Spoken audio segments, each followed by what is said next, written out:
on digital and online. This is BBC Radio 5 Live. Ellie, thank you very much indeed. Yes, it is Tony Livesey here, 5 Live. BBC Radio 5 Live is also available through your digital TV.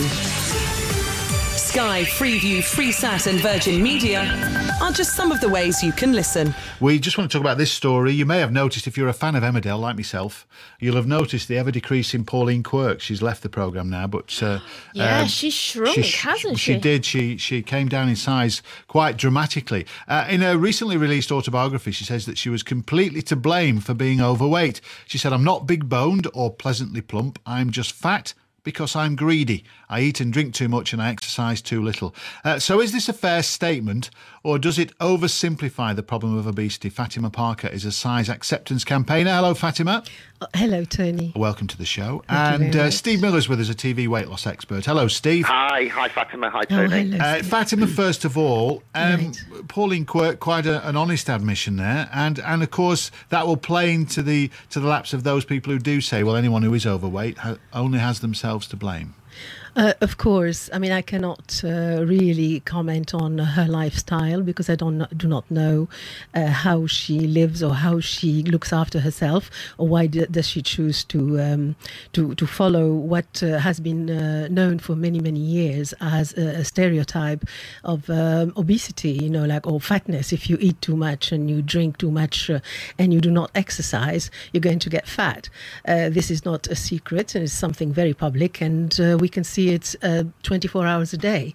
But for generalizing that every person that is so-called overweight leads the same lifestyle, they're fat because they eat too much and they do not exercise, it's really not correct, and we should look into that because there are so many reasons and causes for people to be fat. Steve, do you go along with that, or is it as simple as Pauline says? No, I think Fatima raises a reasonably fair point, actually, that to generalise and say that 100% of people are fat because they eat too much and they don't get off the backside to do some exercise is incorrect.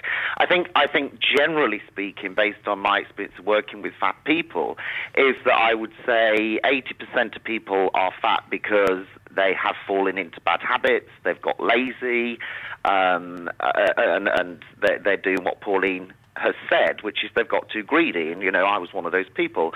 But you do have another proportion of people, maybe 20%, that have psychological problems, depression, so they eat for comfort. So I'd say it's about 80-20. Yeah.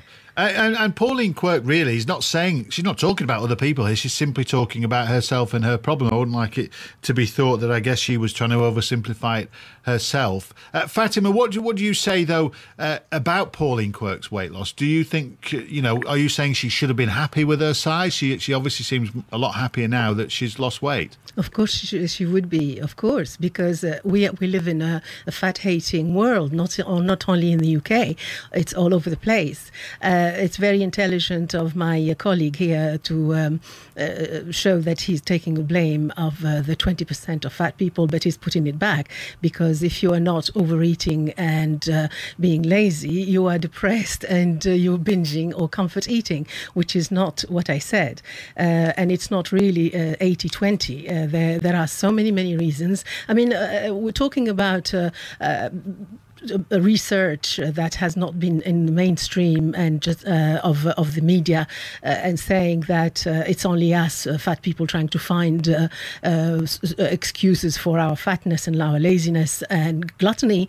Now there is a lot of research coming out every day to prove that fat people, not all of them, are fat because they like the stereotypes. There's the research. But regardless of the cause, are you saying that some fat people can't help themselves and can't take the route of Pauline Quirke and lose weight? The Pauline Quirke weight loss is not really a miracle. She hasn't followed a healthy lifestyle on a long term to lose weight healthily. She has taken some food replacement. Well, do you know, I don't know about that fact. Yes, so I can't comment on that. Yes. My point was wider than that. By saying, I mean, sorry, Tony, I do not want to be rude and interrupt, but she she said, I mean, from what I read, that she realized that she was going out of society and not fitting in society because when she was on the plane, she couldn't fasten her seatbelt, and that was a shock. I would say that if we really care about our health, the shock shouldn't be the seatbelt. The shock should be worrying about our health to start with from the beginning. Yes, I have to say I agree on that, but where me and Fatima would disagree is where you've got the size acceptance mafia telling us all to be happy and fat, even though we'll probably die early and have a stroke and have a heart attack and all these things. Yes, so I mean, Fatima, yes, darling, go ahead. I've got a question for you. Yes. What do we do as a nation to encourage this nation to live a slimmer lifestyle? Because I think it's really dangerous that you're saying, let's all be fat and clap our hands and be happy. We do not say that. I don't know if you've read my writings. What are you saying then? Tell us what you're saying. We are saying let's stop this dogma that is not working of calorie in equals calorie out, and trying to get people thin. We would like the nation to be healthy. We would like to change the paradigm from weight loss to health. And in your program, you should have fat and thin people who do not know the education about how to choose Fatima, your food and how to exercise. I have to end it there. Thank you very much for taking part, Fatima Parker, Steve Miller. Any views on that? You know, the number 85058.